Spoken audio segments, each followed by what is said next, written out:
শিলিগুড়িতে শিলিগুড়ি বিধানসভার তৃণমূল কংগ্রেসের প্রার্থী গৌতম দেবের সমর্থনে নির্বাচনী পদযাত্রা। মুখ্যমন্ত্রীর পদযাত্রায় জনজোয়ার।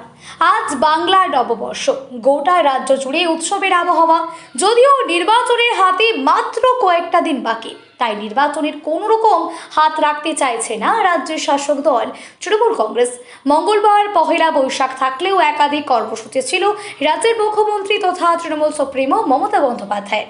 ঠিক তেমনই শিলিগুড়ি বিধানসভার তৃণমূল কংগ্রেসের প্রার্থী বর্ষিয়ার নেতা গৌতম দেবের সমর্থনে পদযাত্রা করলেন তৃণমূল সুপ্রিমো। এদিন পদযাত্রাটি শুরু হয় শিলিগুড়ির জংশন এলাকা থেকে।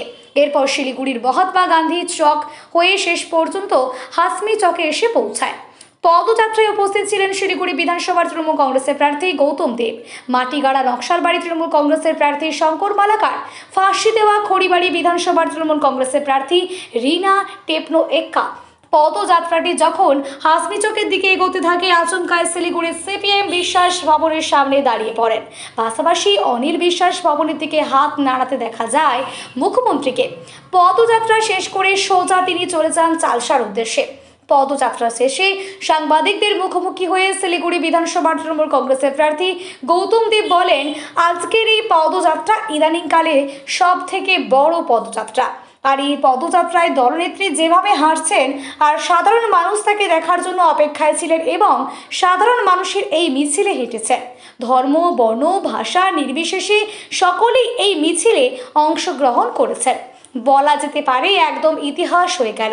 দলনেত্রী আমাকে বলে গেলেন, তুমি জিতছো, মাথা ঠান্ডা রাখো। তাকে প্রশ্ন করা হয় যে এই রথযাত্রার পর কি মনে হলো। প্রশ্নের উত্তরে কোনো জবাব না দিলেও ভিক্টিটি সাইন দেখিয়ে দিলেন গৌতম। রাজনৈতিক বিশেষজ্ঞরা জানিয়েছেন, মুখ্যমন্ত্রী তথা তৃণমূল সুপ্রিমো মমতা বন্দ্যোপাধ্যায় এই পদযাত্রা বেশ প্রভাব ফেলবে নির্বাচনে। তার কারণ থেকে দেখার জন্য ঘন্টার পর ঘন্টা অপেক্ষার পাশাপাশি জনজোয়ার। সব মিলিয়ে বলা যায় সব প্রশ্নের উত্তর 4 তারিখেই পাওয়া যাবে।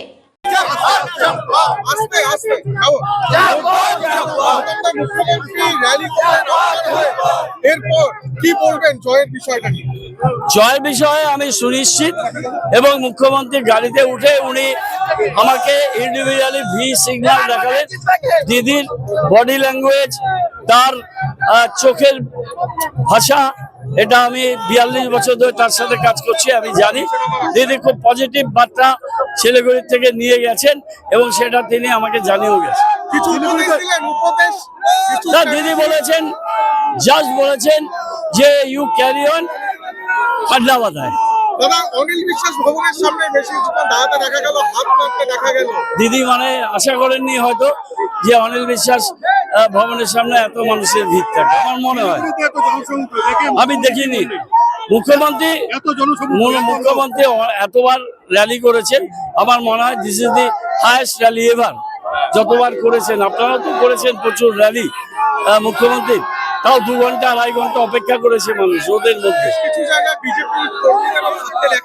প্রচুর বিজেপি ছিল, নন পলিটিক্যাল মানুষ ছিল। এবার এই ইলেকশনটা সবাই মিলেমিশে তৃণমূল কংগ্রেসকে ভোট দেবে। মানুষের সেই পজিটিভ ভাইবস এটা রাস্তার মধ্যে বোঝা যাচ্ছে। আর ইয়াং ফোর্স, জেনারেশন নেক্সট, মহিলা, সাধারণ মানুষ, ছাত্র যুব, তাদের মধ্যে কিন্তু একটা অন্য উৎসাহ দেখলাম আমি। একেবারে উৎসবের মেজাজ, সেটা একটা অসাধারণ অভিজ্ঞতা। দিদি কিছু স্পেশাল আপনাকে বললো না, দিদি ভিক্টরি সাইন দিয়ে গেল এবং তিনি আশ্বস্ত করলেন যে তুমি জিতছ, বাট বি কুল, খাজনা বাধায়।